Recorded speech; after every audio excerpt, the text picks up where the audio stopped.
দীর্ঘদিন একটা মিথ্যা হয়রানি মামলায় আমাদের নারায়ণগঞ্জ জেলা ছাত্রদলের সাবেক সফল সভাপতি ও মহানগর বিএনপি নেতা জনাব জাকির খান আজকে বেকসুর খালাস পেয়েছেন।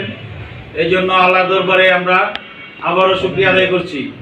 পাশাপাশি এই মামলায় আমার স্নেহের ছোট ভাই জনাব নাজির আহমেদ সহ যারা এই মামলা থেকে বেকসুর খালাস পেয়েছেন তাদের প্রতি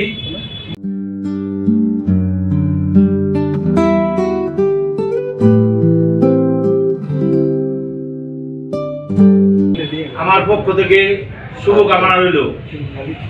আমি প্রত্যাশা করি জাকির খানের মাধ্যমে নারায়ণগঞ্জের সন্ত্রাসী, চাঁদাবাজ, কিশোর গ্যাং এবং মাদক মুক্ত একটি সমাজ